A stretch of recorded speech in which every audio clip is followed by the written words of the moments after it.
Bonjour à tous, bienvenue dans votre site Maths et Physique en poche. Dans cette séance, je vais partager avec vous l'étude, bien sûr les étudiants du deuxième baccalauréat, l'étude d'une fonction que j'ai choisie, du fait qu'elle engendre tout ce que vous avez vu ou presque dans votre cours.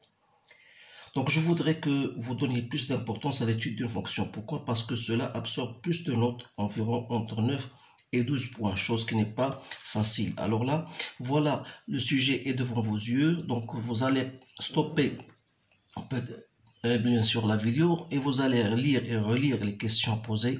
Vous répondez bien sûr aux questions et vous allez bien sûr faire la comparaison de vos réponses avec les miennes. Alors la fonction est la suivante. Vous savez, soit U, la fonction numérique définie par U de x égale 2 plus x moins exponentielle de x. Donc appartenant bien sûr à R.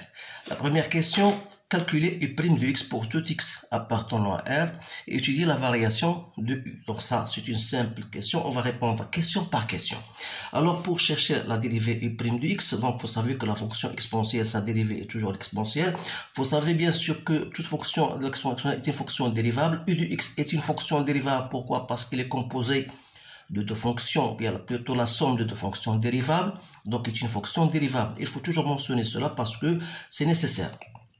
Après cela, vous cherchez donc U' de x. Donc c'est quoi? C'est 1 moins exponentielle de x. Donc c'est une question facile. Donc U' de x égale à 0. Ça veut dire que l'exponentielle de x égale à 1.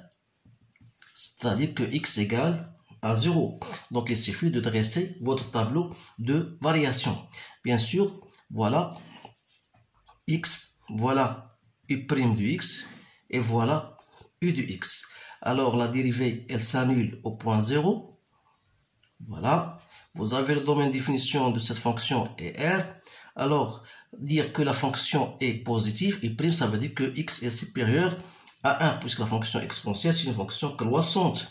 Alors, maintenant, on a 1 moins U de x, 1 moins U de x est supérieur à 0, ça veut dire que x est supérieur, inférieur à 0, donc il sera positif là, et sera négatif ici. Donc la fonction aura bien sûr cette allure. Vous pouvez chercher, si vous voulez, la limite de moins l'infini, parce que c'est facile, donc c'est moins l'infini. Donc ici vous avez moins l'infini, et f U de 0 c'est 1. Donc qu'est-ce que vous remarquez? Bien sûr que la fonction elle est bien croissante, puis il diminue vers moins l'infini. Donc il passe de moins l'infini jusqu'à 1. Ça veut dire qu'il va couper l'axe des abscisses en deux points.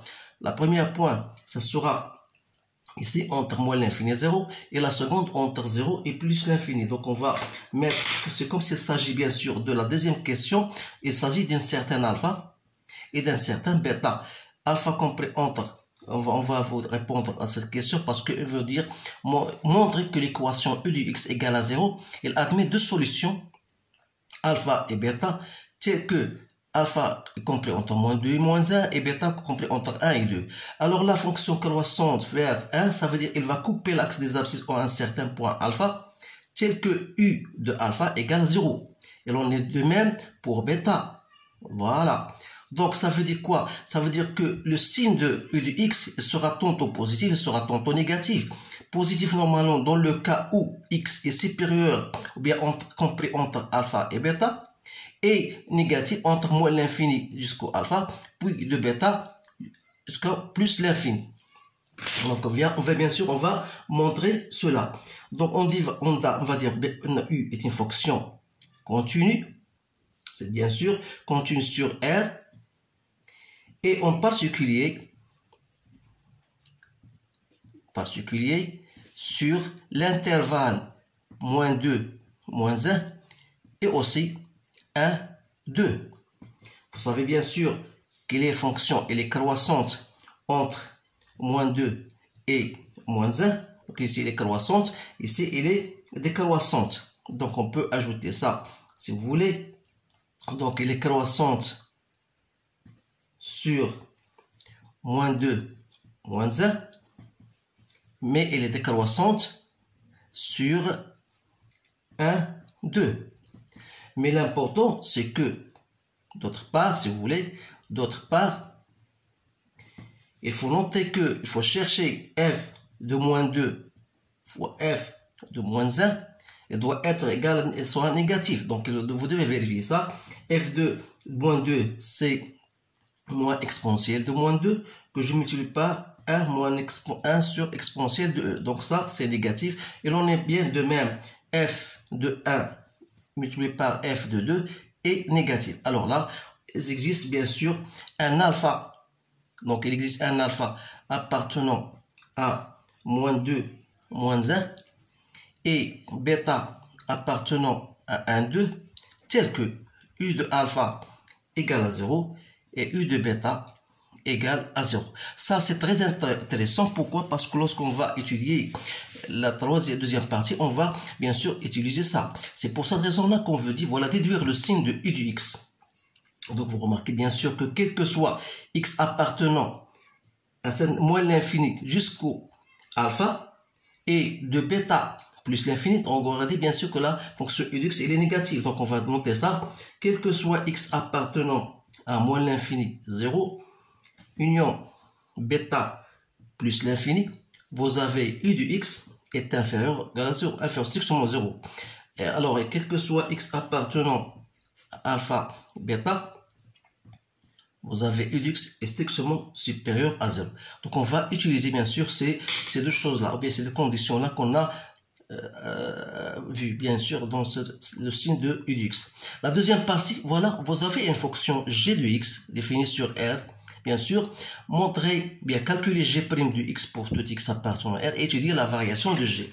Donc vous avez bien sûr une fonction, bien sûr c'est une fonction dérivable, comme étant une fonction, bien une somme de deux, une somme ou bien un produit de deux fonctions dérivables. X est une fonction dérivable sur R, l'exponentielle est une fonction dérivable sur R. Alors là, g de x est dérivable, pas de problème. Vous cherchez g' de x qui n'est autre que x exponentielle de x plus x exponentielle de x. Donc c'est l'exponentielle de x fois x plus 1. Alors les deux mêmes, vous allez chercher bien sûr où il va s'annuler g' de x. Il s'annule pour x égale à moins 1. Alors le tableau de variation de cette fonction-là sera de la manière suivante. X, g' de x, g de x, voilà, il s'annule au point moins 1. Vous savez que g' de x est positif, puisque l'exponentielle est positive, donc x soit supérieur à moins 1. Ici, inférieur à moins 1, pour ça négatif, donc voilà. Donc pour chercher limite de plus l'infini, c'est plus l'infini, limite de moins l'infini, c'est bien, c'est facilement à le calculer. Donc vous cherchez f de moins 1, f de g de moins 1, vous allez trouver 1 moins 1 sur e, c'est-à-dire un terme qui est strictement positif. Donc qu'est-ce qu'on va dire? Donc quel que soit x appartenant à R, vous observez ou bien vous regardez ou bien vous remarquez que g de x est toujours supérieur ou égal à g de moins 1. C'est-à-dire que g de x est supérieur, g de moins 1, c'est quelque chose qui est positif, alors on va dire finalement que g de x est strictement supérieur à 0. Voilà la déduction, bien sûr, on va répéter, déduire que g de x est strictement supérieur à 0, mais on a g de x, bien sûr, quel que soit x appartenant à R, g de x est supérieur à g de moins 1, et comme g moins 1 est supérieur à 0, alors là, on dit que g de x est strictement supérieur à 0. Voilà la déduction qui est banale. Maintenant, la troisième partie. Donc, c'est un problème qui se compose de 5 parties. Donc, c'est pour cette raison-là que je vous dis bien, il vous faut bien sûr que vous concentriez bien sûr sur ces remarques. Je vais de temps en temps vous dire, vous montrer les trucs que vous devez faire bien sûr pour ne pas tomber en piège. Alors là, vous avez une fonction f du x, comme c'est les fonctions, déterminer le domaine de définition de cette fonction. Alors à première vue, vous allez dire que le domaine de définition, c'est l'ensemble des x qui appartiennent à R, tel que, bien sûr, cette fonction, il y a quelque chose qui manque ici, c'est ln de x de x plus 1, c'est ln. Alors là, le domaine de définition, vous allez dire c'est l'ensemble des x qui appartiennent à R, tel que xe de x plus 1 doit être supérieur à 0. Or, d'après la question précédente, on a bien montré que xe de x plus 1 est strictement à 0. Alors là, il ne reste plus que dire que le domaine de définition est bien sûr c'est R de la fonction f. Calculer les limites de f de x lorsque tend vers moins l'infini. Donc la limite de f de x lorsque x tend vers moins l'infini, c'est bien la limite de ln de x, e de x plus 1 moins x. Alors là, je voudrais bien sûr que vous devez apprendre ce que vous avez déjà vu. La limite de x, e de x lorsque tend vers moins l'infini, c'est moins l'infini et c'est 0. Donc, il reste 1 et ln de 1, c'est quoi? C'est 0. Alors, il reste x lorsque tend vers moins l'infini. Donc, ça vous donne plus l'infini. Donc, la limite de moins l'infini, c'est plus l'infini. Maintenant, vérifiez que f de x égale ln de 1 sur x, e de x, plus 1 plus ln de x. Pourquoi on vous demande cela? C'est pour déduire la limite de f de x lorsque x tend vers plus l'infini. Donc là, c'est une question aussi, c'est pas tout à fait simple, mais il faut simplement avoir une connaissance de ce que vous avez vu en cours. Donc vous avez ln, f de x c'est ln, je peux mettre e de x en facteur x plus 1 sur e de x moins x.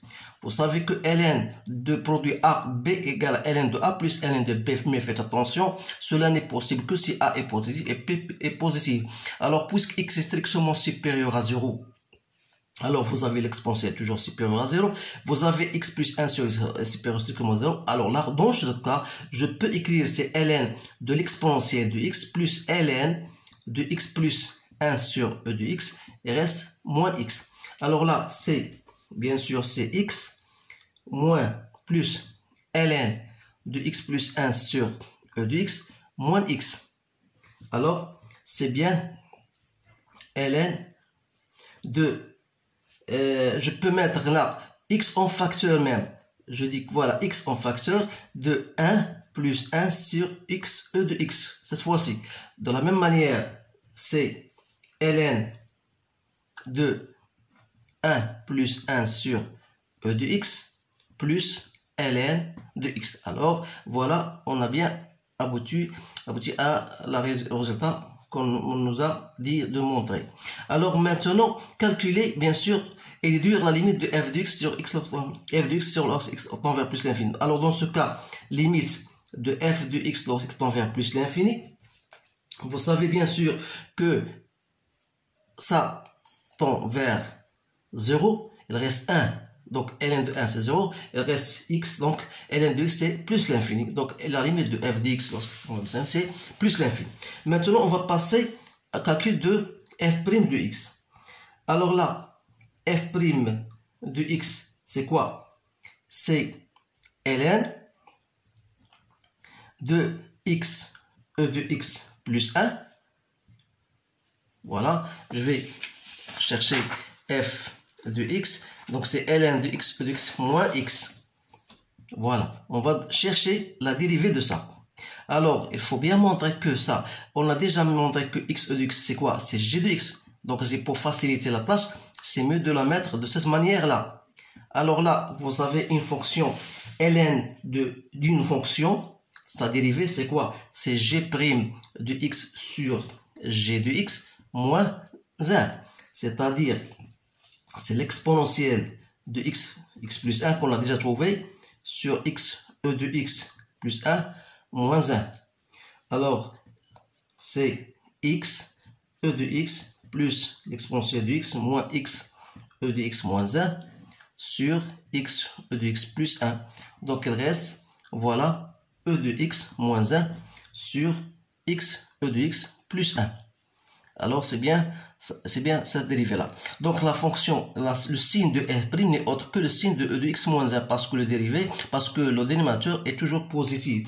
Alors là, donc, f' de x égale à 0, ça revient à dire que e de x égale à 1. Ça veut dire que x égale à 0. Donc, f' est positif, ça veut dire que e de x est strictement supérieur à 1, ce qui prouve qu'il faut que x soit supérieur à 0. Donc, c'est facile à dresser, bien sûr, le tableau de variation de la fonction f. Donc, voilà. On a moins l'infini plus l'infini. La dérivée, elle s'annule au point 0, vous avez ici plus, vous avez moins, donc la fonction aura bien sûr la limite de plus l'infini, on a trouvé plus l'infini, donc f de 0, c'est 0. Alors là, il faut noter bien que la dérivée s'annule au point 0, ça veut dire que vous avez une tangente horizontale. Donc il faut la mentionner, ou bien il faut bien sûr se rappeler de ça. Lorsqu'on va tracer, bien sûr, c'est de f. Maintenant, on vous dit calculer f seconde. Donc, le calcul de f seconde, c'est pour l'étude de la concavité. Donc, vous remarquez bien que ces questions, elles se suivent l'une après l'autre. Donc, chaque question que vous allez trouver dans votre examen, ce n'est pas, c'est pour vous guider, bien sûr, à la question qui vient après. Donc, le calcul de f seconde, je le fais, voilà, f seconde de x n'est autre que e de x moins 1 sur x, e de x plus 1. Vous cherchez bien sûr la dérivée de cette fonction-là. Donc, pour ne pas perdre assez de temps dans tout ça, je vais vous donner la réponse immédiate de f seconde. J'ai trouvé que c'est égal à u de x sur x, e de x plus 1 au carré. C'est-à-dire que la fonction f seconde, elle a le signe de u de x. Alors là, pour dire que f seconde de x égale à 0, ça prouve que u de x égale à 0. Et ça, dans la première partie, on a dit que u de x égale à 0 pour deux valeurs, alpha et bêta. Ça veut dire que I1, deux points d'abscisse alpha et f de alpha, et I2, bêta, f de bêta, ce sont des points d'inflexion. Bien sûr, alors, ce sont les points où s'annule la dérivée seconde qu'on va bien sûr étudier ici dans la concavité. Alors, puis déterminer deux points d'inflexion, donc I1 et I2 sont deux points d'inflexion. Il ne reste de déterminer la concavité, c'est-à-dire que pour résumer ça, on va résumer cela dans un tableau. Donc, vous avez x, vous avez f seconde de x. Donc, la dérivée f seconde s'annule au point alpha et au point bêta. Bien sûr, alpha est inférieur à bêta. Donc, dire que e de x est positif, vous pouvez revenir bien sûr à la question de la première partie, le signe de e de x. On a bien dit que e de x il est positif entre alpha et bêta, et il est négatif dans les deux autres cas. Donc, moins l'infini plus l'infini, ça veut dire que la courbe, elle aura, ou bien de cette forme-là, elle sera vers le bas, ici sera vers le haut, ici sera vers le bas. Voilà la concavité. Pour les points d'inflexion, on a dit que I1 égale à alpha et f de alpha et I2 bêta f de bêta sont deux points d'inflexion de CF. Maintenant, on va passer à la cinquième question. Montrer que la droite d'équation delta y égale à moins x est une asymptote oblique, voisinage de moins l'infini. Donc, montrer qu'une droite est asymptote oblique, ça veut dire qu'il faut étudier le signe, ou bien la limite de f de x moins x, qui n'est autre que ln de x, e de x plus 1. Donc, vous remarquez bien sûr que la limite de f de x moins x au voisinage de moins l'infini qui n'est autre que la limite de ln de x, e de x plus 1, ça c'est 0, donc il reste ln de 1, c'est 0, donc c'est bien y égale à moins x, c'est bien une asymptote oblique au voisinage de moins l'infini. Alors là, une fois on a trouvé l'asymptote, il faut trouver bien sûr la position de CD1 par rapport à delta. Est-ce qu'il est au-dessus ou bien au-dessous de la droite d'équation y égale moins x? C'est pour cette raison on va utiliser f d'x moins x, c'est-à-dire il est plus x. Alors, f de x moins x, ça veut dire plus x, c'est bien égal à quoi? Donc, c'est ln de x, e de x plus 1, c'est-à-dire quoi? C'est-à-dire ln de g de x. Alors ça, c'est une question très intéressante. Alors là, pour x appartenant à moins l'infini 0, donc pour x inférieur ou égal à 0, on a x, e de x qui est toujours inférieur à 0. Ça veut dire que x, e de x plus 1 sera inférieur à 1. Et bien sûr, x est toujours supérieur à 0, donc x de x plus 1 c'est toujours supérieur à 0, parce que la fonction g de x, on a dit qu'elle est strictement supérieure à 0, voilà. Donc cette fonction là, g de x, est compris maintenant entre 0 et 1. Alors là, d'après la fonction ln de x que vous avez étudiée en cours, vous savez que ln de x, ln de n'importe quel x, lorsque x est compris entre 0 et 1, elle est négative. C'est-à-dire que ln de g de x sera inférieur strictement à 0, bien sûr, ou égal pour x égale, pour lorsque x de x égale à 1. Donc on va dire ça. Alors là, vous allez bien sûr, ln de g de x est inférieur à 1, ça veut dire que c de f est toujours au-dessous, bien sûr, de la droite d'équation y égale à moins x. Donc on peut dire que ça c'est delta, bien sûr. Maintenant, étudier la branche infinie de c de f au voisinage de plus l'infini. Pourquoi? Parce qu'on a trouvé déjà la limite de g de x lorsque c'est envers plus l'infini, c'est plus l'infini. Donc on doit chercher la limite de f de x sur x. Donc c'est la limite plus l'infini de 1 sur x que je multiplie par ln de 1 sur e de x plus 1. Alors là, sa limite c'est 0 et ça c'est 0, donc c'est bien 0. Donc ça veut dire quoi? Ça veut dire que c de f admet une branche parabolique de direction l'axe des abscisses, c'est-à-dire OX. Maintenant, on arrive au traçage de la fonction. Alors, le traçage est bien préparé, bien sûr, le repère orthonormé. Donc, tout ce que vous avez, vous devez noter ce que vous avez une tangente horizontale au point 0. Il faut noter, bien sûr, les points d'inflexion I1 et I2. Pourquoi? Parce que I1, c'est pour alpha compris entre moins 2 et moins 1. Dans l'image, est à peu près 1,5. Vous avez le second point d'inflexion entre 1 et 2 et dans l'image est à peu près 0,4. La voilà, je peux la marquer ici. Voilà I2 et voilà I1. Alors là, qu'est-ce qu'il suffit de chercher? Donc il faut tracer. Bien sûr que la fonction, la courbe, elle est toujours au-dessous de la droite d'équation y égale à moins x. Donc il suffit donc de tracer bien sûr la fonction. Je vais la tracer d'une manière qui soit bien propre. Alors là, vous avez bien sûr, vous devez vous habituer bien sûr à cela vous-même. Donc voilà, la fonction, elle va arriver à ce point d'inflexion et elle va bien sûr changer de signe. Alors là, il va de la manière suivante. Deuxièmement, alors là, de la même manière, il va arriver à ce point. Voilà, plus ou moins, parce que... Voilà. Et elle va se diriger directement à l'axe des abscisses. Donc, voilà, C de F, plus ou moins. Maintenant, on va passer à la partie 4, soit H, la restriction de f sur moins l'infini 0. Montrer que H, bien sûr, admet une fonction réciproque H-1 définie, bien sûr, sur l'intervalle J. Donc, vous avez bien sûr H continu sur cet intervalle I, et elle est décroissante, bien sûr. Alors là, on dit qu'elle admet une fonction réciproque H-1 définie sur un intervalle J qui n'est autre que H de I, que vous voyez d'après le tableau de variation, bien sûr, c'est 0 plus l'infini. Donc, vous allez noter que H de I égale à J, c'est bien 0 plus l'infini.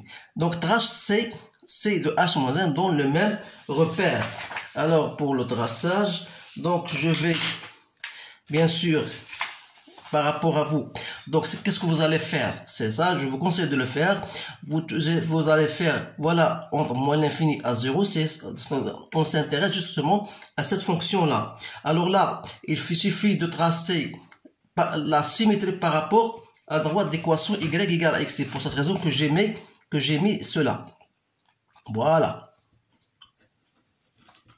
Alors là, La symétrie, vous avez déjà une asymptote oblique. Et ça, c'est une remarque très importante. Je dis, la droite d'équation y égale à moins x, et ça, c'est la droite d'équation y égale à x. Alors, vous remarquez que le coefficient égale à 1, le coefficient égale à ici moins 1, ça veut dire que ces deux fonctions, bien sûr, de droite, seront perpendiculaires. Alors, si elles sont perpendiculaires, ça veut dire que la symétrie de cette droite-là n'est autre que la suite de la symétrie de la droite d'équation y égale à moins x. Alors là, vous allez tracer cette fonction en restant, bien sûr, dans ce trajet-là. Donc, vous avez une asymptote horizontale, ça devient une asymptote verticale. Voilà. Et vous aurez cette fonction qui aura l'allure suivante, puis bien sûr le point d'inflexion entre moins 2 et 1, vous avez 1,5, ça veut dire que 1,5 aura bien sûr cette image-là. Donc, vous allez tracer bien soigneusement votre courbe. Bien sûr, je vous donne seulement l'allure plus ou moins. Alors, bien sûr, si vous avez bien un papier militaire, vous avez vos crayons, etc., vous pouvez bien le faire plus meilleur que la mienne. Donc, voilà, c'est de H-1. Donc, qu'est-ce qu'il me reste maintenant? On a bien tracé, donc on va passer à la partie 5. Vous avez une suite maintenant numérique définie par I0 et UN plus 1 f et du n. Donc, ce sont des questions qu'on vous pose de la manière suivante. Montrez que UN complet entre 0 et 1. Alors, pour I0, vous avez 1 demi, vous allez prendre pour n égale à 0. Vous avez I0 est égal à 1 demi. Et 1 demi, bien sûr, il vérifie la condition qu'on vous donne. Alors, vous allez montrer que UN plus 1 maintenant est compris entre 0 et 1. Alors là, vous savez toujours UN compris entre 0 et 1. Et comme la fonction, bien sûr, entre 0 et 1 est une fonction croissante, alors ça veut dire que f de UN, vous pouvez écrire c'est f de 0 est inférieur à f de 1. Donc f de 0, c'est bien 0. Donc f de n, c'est UN plus 1. Compris entre 0 et f de 1, vous cherchez f de 1. Moi, j'ai trouvé c'est 0,3. Et 0,3, bien sûr, est inférieur à 1. Donc, la condition est bien réalisée. Donc, pas de problème. Donc, UN plus 1, ça reste toujours entre 0 et 1. Maintenant, montrer que UN est décroissante. Alors, pour montrer que UN est décroissante, il suffit de montrer que UN plus 1 moins UN, qui n'est autre que f de UN moins UN. Donc, il suffit de poser x égale à UN. Or, d'après la question qu'on a bien notée ici, pour le traçage, voilà. Je ne sais pas où je l'ai mis. Donc, on vous donne de tracer la courbe et on admet bien sûr que, voilà, cette remarque, c'est très intéressante. Donc, on admet que f de x est inférieur à x pour x strictement supérieur à 0. Ça, c'est une donnée.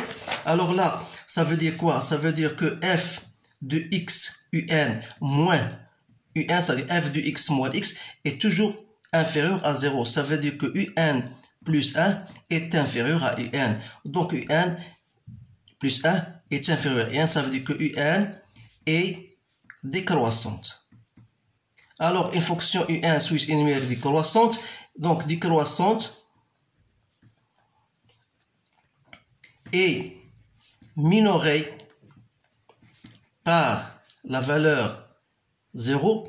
Voilà, elle est minorée par 0. On dit dans ce cas que UN est convergente.